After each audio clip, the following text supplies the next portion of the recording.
बाबा जी और हुजूर जी की प्यारी साध संगत जी, राधा स्वामी जी संगत जी, दिवाली आने वाली है। और जैसा कि सब जानते हैं, इस संसार में अच्छे और बुरे हर तरह के इंसान रहते हैं।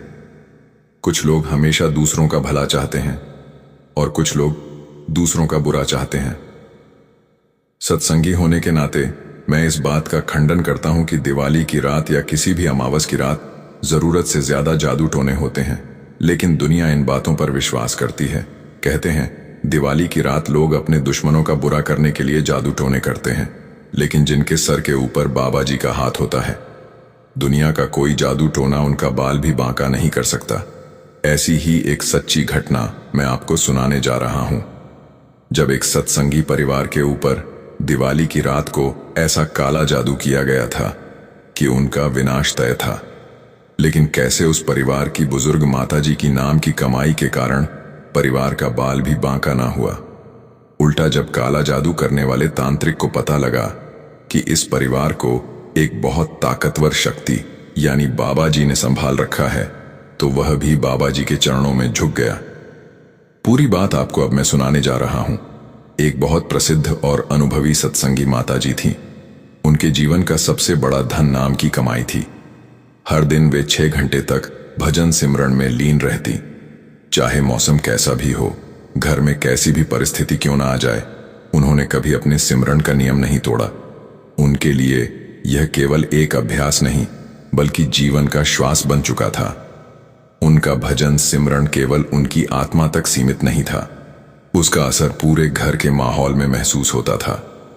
वे अपने बच्चों और घर वालों को भी सदा यही समझाया करती, सुबह जब नींद खुले तो सबसे पहले मालिक की याद में बैठो। चाहे कुछ ही मिनट क्यों ना दो, पर दिन की शुरुआत नाम से करो, उसके बाद ही कोई दुनियावी काम करना। धीरे धीरे अम्मा की इस सीख का असर परिवार पर भी हुआ। घर के सदस्य भी भजन सिमरन और सेवा में जुड़ने लगे। हालांकि वे अम्मा जितनी गहराई तक नहीं पहुंच पाए, क्योंकि अम्मा की तो हर सांस में नाम रचा बसा था। फिर भी जब भी उन्हें अवसर मिलता, वे भी मालिक की याद में बैठ जाते। उसी तरह जैसे पौधे सूरज की ओर मुड़ते हैं, वैसे ही वे भी अम्मा के प्रेम और प्रेरणा से नाम की ओर झुकने लगे। अम्मा के घर के पास ही एक और परिवार रहता था, जिनसे उनके परिवार की काफी पुरानी अनबन चल रही थी। दोनों घरों के बीच इतना तनाव था कि एक दूसरे के यहां आना जाना तक बंद था। जैसे ही कोई बात होती, छोटी सी बात भी तकरार का रूप ले लेती थी। अम्मा ने अपने घर वालों को कई बार बड़ी शांति से समझाया, बेटा कोई कुछ कहे तो तुम मत बोलो, झगड़े में मत पड़ो, मालिक सब देख रहा है। अगर वे कुछ गलत कहते भी हैं तो हमें बस चुप रहना चाहिए। उनका काम है कहना, हमारा काम है सहना। अम्मा हमेशा यही सलाह देती रहीं, पर घर के नौजवानों का खून गर्म था। एक दिन बाद कुछ ज्यादा ही बढ़ गई। छोटी सी कहासनी धीरे धीरे बड़े झगड़े में बदल गई। मोहल्ले के लोग दौड़कर बाहर आ गए, क्योंकि दोनों परिवार एक दूसरे पर टूट पड़े थे। अम्मा ने बीच में आकर बहुत समझाने की कोशिश की, पर किसी ने उनकी एक ना सुनी। दोनों ओर से गाली गलौज, धक्का मुक्की और धमकियां चलने लगी। बड़ी मुश्किल से आस पड़ोस वालों ने बीच बचाव करके मामला शांत कराया। कुछ दिन तो शांति रही, मगर फिर वही पुराना विवाद फिर से भड़क उठा। इस बार पड़ोसी परिवार के मन में बदले की भावना गहराने लगी। वह परिवार पहले से ही तांत्रिकों और झाड़ फूंक जैसी बातों पर विश्वास रखता था। उन्होंने सोचा, इनका झगड़ा तो ऐसे नहीं मिटेगा, क्यों ना कोई पक्का उपाय कर दिया जाए। फिर वे लोग एक तांत्रिक के पास पहुंचे और उससे कहा कि वह अम्मा के परिवार पर कुछ ऐसा कर दे जिससे उन्हें चैन ना मिले। तांत्रिक ने कहा, इस दिवाली की रात मैं ऐसा काला जादू करूंगा कि वो लोग अगले दिन का सूरज भी नहीं देख पाएंगे। फिर तांत्रिक ने अपनी चाल शुरू की और बोला, मुझे कुछ चीजें चाहिए। उनके घर वालों की तस्वीरें, उनके पैरों की मिट्टी और कोई पुराना पहना हुआ कपड़ा या रुमाल। पड़ोसियों ने किसी तरह यह सब जुटा लिया और तांत्रिक को दे आए।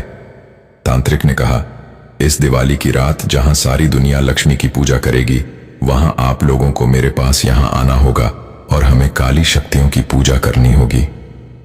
परिवार ने तांत्रिक की बात को मान लिया और दिवाली की रात उसके पास पहुंच गए। अब तांत्रिक ने अपनी टोटका क्रिया शुरू की। उसने कुछ मंत्र पढ़े, एक लाल रंग की राख तैयार की और उन लोगों से कहा, यह राख आज दिवाली की रात को उनके घर के दरवाजे के बाहर फैला देना, असर अपने आप दिखेगा। पड़ोसियों ने वैसा ही किया, पर कई दिन बीत गए मगर कुछ भी नहीं हुआ। ना कोई बीमारी, ना कोई अशांति, ना कोई नुकसान। अम्मा का परिवार वैसे ही शांत और प्रसन्न बना रहा। यह देखकर वे लोग हैरान रह गए और फिर उसी तांत्रिक के पास जा पहुंचे से उन्होंने शिकायत की, हमने सब वैसा ही किया जैसा तूने कहा था, लेकिन कुछ असर ही नहीं हुआ। तांत्रिक भी सोच में पड़ गया, आखिर ऐसा कैसे हो सकता है? यह पहली बार है कि मेरा जादू काम नहीं कर रहा। तांत्रिक ने इस बार बड़ा ही गंभीर अंदाज में बताया, अब जो मैं करने जा रहा हूं वह सामान्य टोने टोटकों जैसा नहीं है। यह काला जादू है। इसके असर से उस परिवार की काया ही झड़ जाएगी।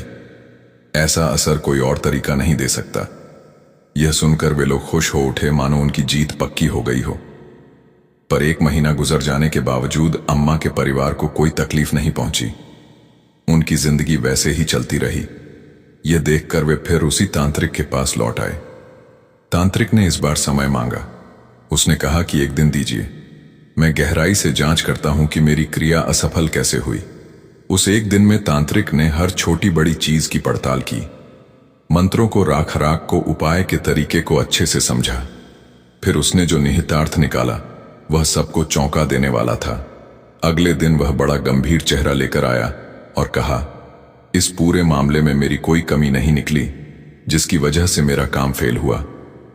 वह तुम लोगों की बताई चीज नहीं है।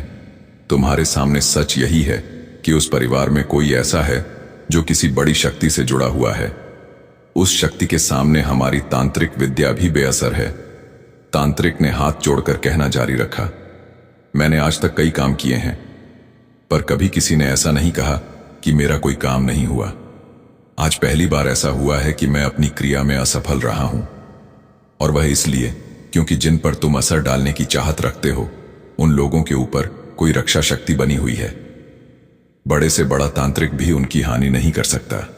आखिर में उसने झुककर विनती की, इसलिए मेरी सलाह यही है कि तुम उनसे झगड़ा छोड़ दो, उनसे बैठकर बात करो और सुलह कर लो। उन लोगों को पता था कि उस परिवार की अम्मा राधा स्वामी वाले बाबा जी से जुड़ी हुई हैं और बहुत भजन बंदगी करती है। वह समझ गए कि यह सब उसी की वजह से हो रहा है। वो लोग उसी समय अम्मा के पास गए और अपने के की माफी मांगकर झगड़े को झा लिया। संगत जी, जिस घर में इतनी भजन बंदगी, इतनी सद्गुरु की बातें होती हो, उस घर का कोई क्या ही बिगाड़ लेगा। संगत जी, अब मैं आपको एक और घटना सुनाने जा रहा हूं। जब बाबा जी ने लंगर खाने से मना कर दिया था और सेवादार रोने लगा था, इसके बाद आपको दिवाली की रात को हुए एक और चमत्कार को भी सुनाऊंगा।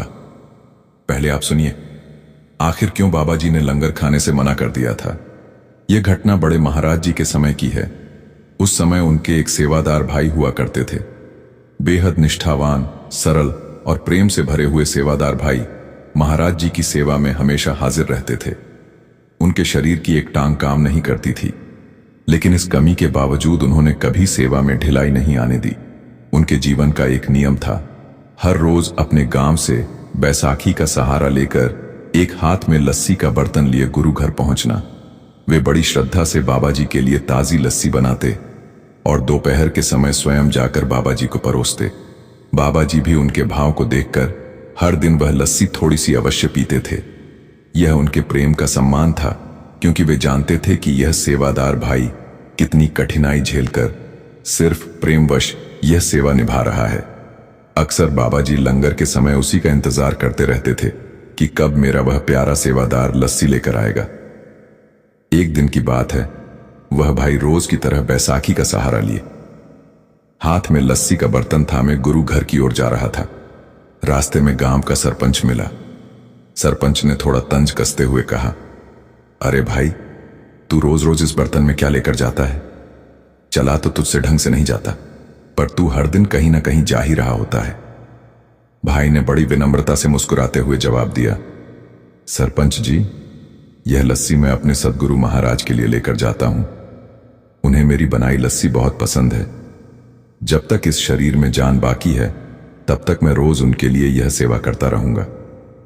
सरपंच ने उसकी बात सुनकर जोर से ठहाका लगाया और व्यंग भरे स्वर में बोला, अगर तेरा सद्गुरु इतना महान है तो उसने तेरी टूटी टांग क्यों नहीं ठीक की?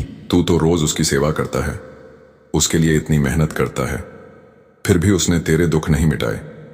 कहां है उसकी दया? तुझे उसने आखिर दिया ही क्या है?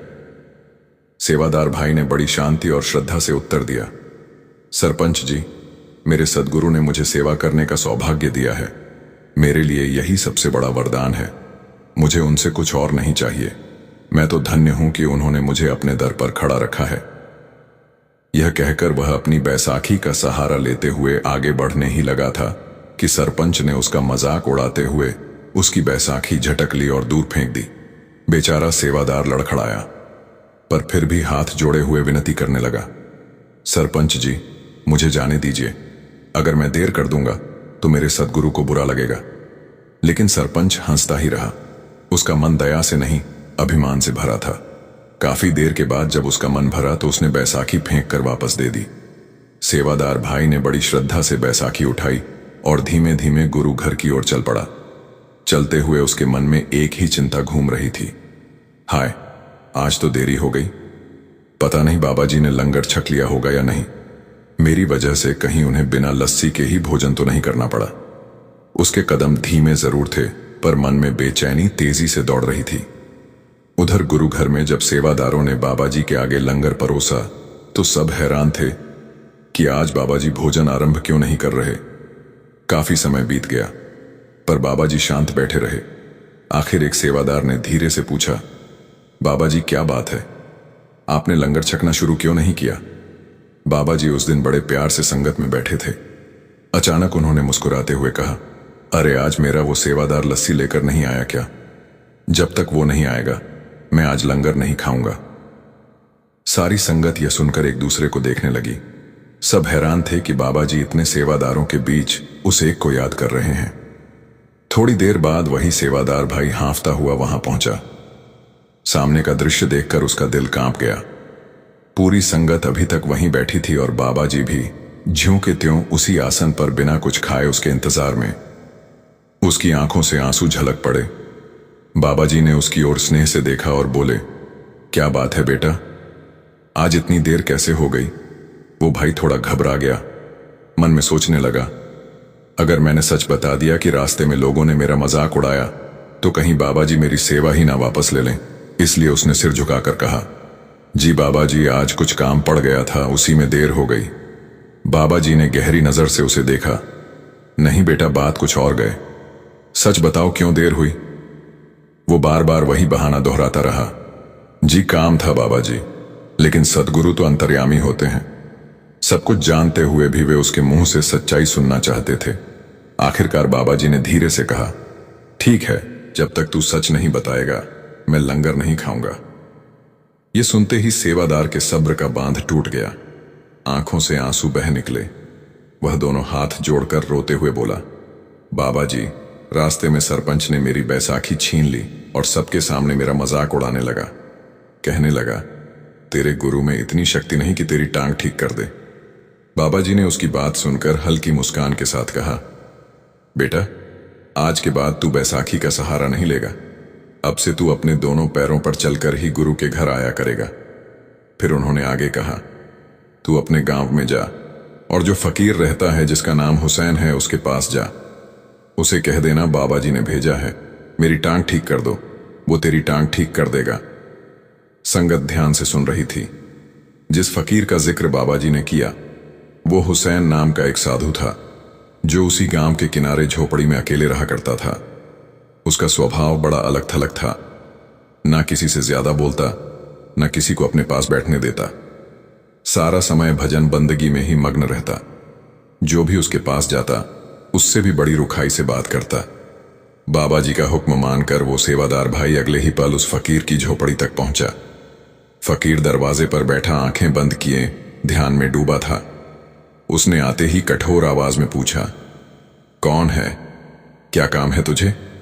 सेवादार ने नम्रता से कहा, बाबा जी महाराज ने मुझे आपके पास भेजा है। उन्होंने कहा है कि आप मेरी टांग ठीक कर देंगे। यह सुनकर फकीर की भौएं तन गई। वह झल्ला कर बोला, क्या मैं लोगों की टांगें ठीक करने बैठा हूं यहां? चल निकल जा यहां से। लेकिन वह सेवादार डटा रहा। हाथ जोड़कर बोला, नहीं, मेरे सदगुरु का आदेश है, जब तक आप मेरी टांग ठीक नहीं करेंगे मैं यहां से नहीं जाऊंगा। फकीर का गुस्सा और भड़क उठा।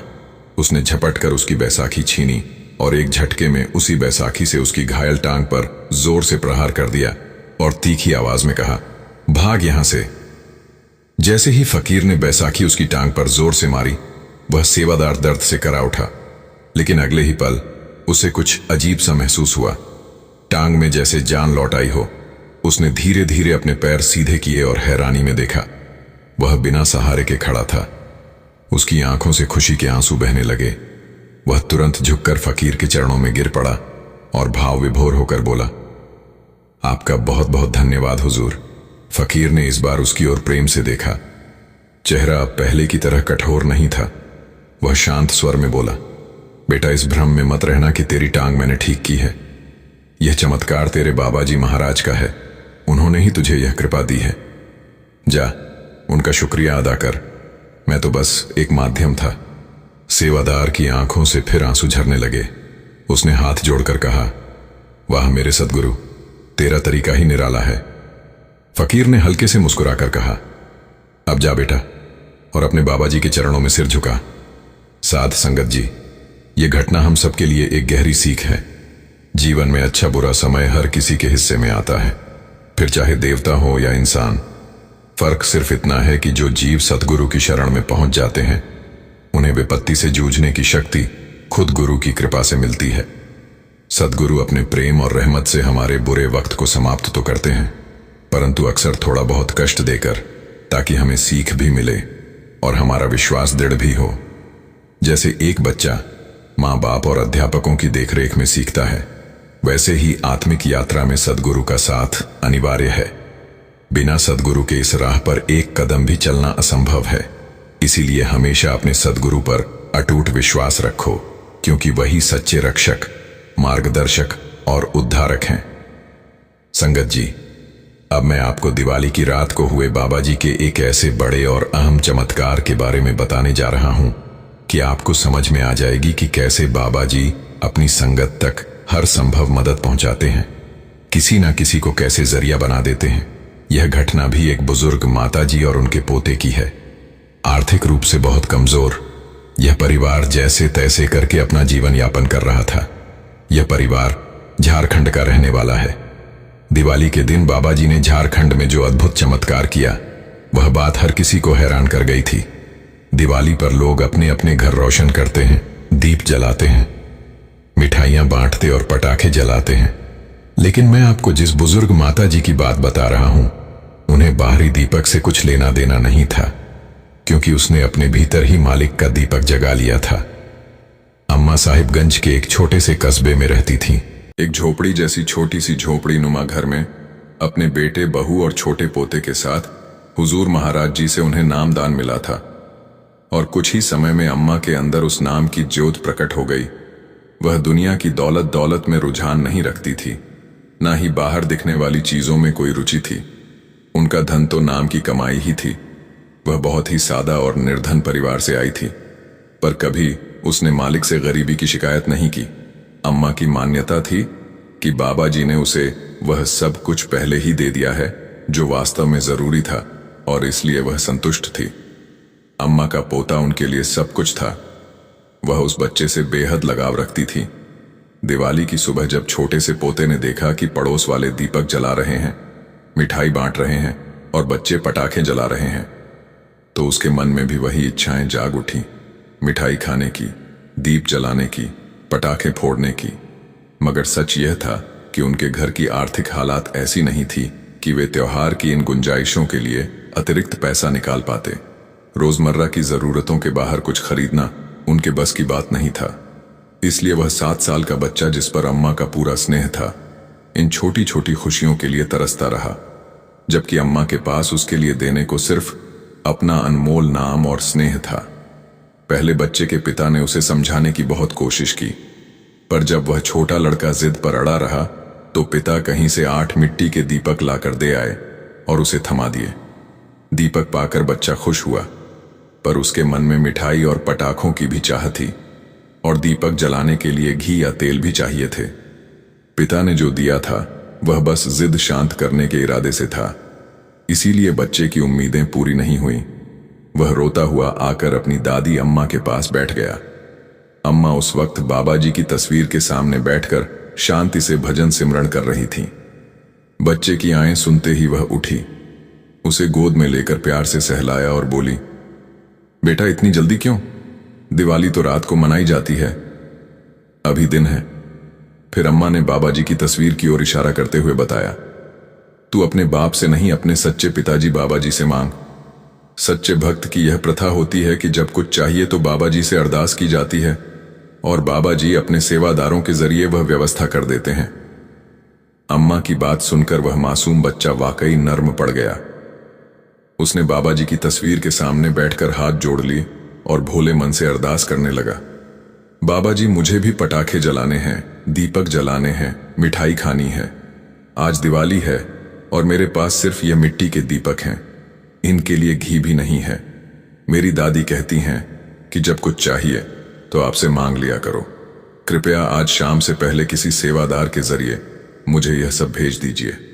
अरदास करते ही बच्चे के चेहरे पर शांति उतर आई। उसने अंदर से एक दृढ़ भरोसा महसूस किया कि बाबा जी शाम तक किसी न किसी सेवादार को भेजकर उसकी छोटी सी इच्छा पूरी कर देंगे। लेकिन बुजुर्ग मां भले ही बहुत कमाई वाली थी, लेकिन उसको अंदर से पता था कि यह सब तो उसने बच्चे को सिर्फ कुछ देर के लिए शांत करने के लिए कह दिया है और शाम तक बच्चा अपने आप भूल जाएगा। लेकिन अब बच्चा शाम होने का इंतजार करने लगा। बच्चे को यकीन था कि बाबा जी उसके घर मिठाई पटाखे भी देंगे। दिन ढलने लगा तो बच्चा घर के बाहर बैठकर सड़क के दोनों ओर बार बार निहारने लगा। उसके अंदर पूरा विश्वास था कि बाबा जी का भेजा हुआ पैकेट जल्द ही आ पहुंचेगा। जब आसपास के बच्चे मिठाई खाते और पटाखे फोड़ते हुए दिखे तो वह गर्व से बताता, देखो हमारे बाबा जी ने सेवादार भेज दिए, मिठाई और पटाखे आ रहे हैं, बस अभी आने वाले हैं। बचपन का वह भोला भाला भरोसा बाबा जी पर इतना गहरा था कि किसी शक की गुंजाइश नहीं रहती थी। तभी उसने देखा कि सामने से एक शख्स अपनी परिवार के साथ कार से उतरकर बाजार की तरफ चल पड़ा। भीड़ भाड़ की वजह से उसने अपनी गाड़ी वहीं पास ही रोक दी। उस आदमी की पत्नी और बच्चे आगे बढ़ गए, पर किसी हलचल में उसका पर्स जमीन पर गिर गया और वे लोग बाजार में खो गए। वह बच्चा जो बाबा जी के सेवादार का इंतजार कर रहा था, पर्स जमीन पर पड़ा देखकर उठ गया और उसे उठा लिया। अब उसका पूरा ध्यान उसी पर्स पर टिक गया। उसने सोचा कि मालिक की चीज लौटानी है। बच्चे की मासूमियत में पलटकर बैठने का विचार आ गया। वह सेवादार की प्रतीक्षा भूलकर उस आदमी के लौट आने का इंतजार करने लगा ताकि पर्स वापस कर सके। थोड़ी देर बाद वही आदमी अपने परिवार के साथ बाजार से ढेर सारा सामान लेकर वापस लौटा, पर उसके चेहरे पर हल्की सी घबराहट थी। शायद उसे अब तक एहसास हो गया था कि उसका पर्स कहीं गिर गया है। तभी वह बच्चा जो शुरू से वहीं इंतजार कर रहा था, फुर्ती से दौड़ता हुआ उसके पास गया और मासूमियत से बोला, अंकल आपका पर्स यहां गिर गया था। पर्स अपने हाथ में देखकर वह आदमी हैरान रह गया और उसके चेहरे पर राहत की मुस्कान फैल गई। उसने तुरंत अपनी पत्नी को कुछ पैसे दिए और कहा कि अब वह जाकर दुकानदार का उद्धार चुका दे, क्योंकि पर्स खो जाने के कारण उसे दुकानों से यह कहकर लौटना पड़ा था कि पैसे बाद में दे देगा। इसके बाद उसने स्नेह से उस बच्चे के सिर पर हाथ रखा और बोला, बेटा तुमने बहुत बड़ी मदद की है, बताओ तुम्हें क्या चाहिए, मैं तुम्हारे लिए क्या लाऊं? बच्चे ने भोलेपन से मुस्कुराते हुए कहा, अंकल मुझे आपसे कुछ नहीं चाहिए।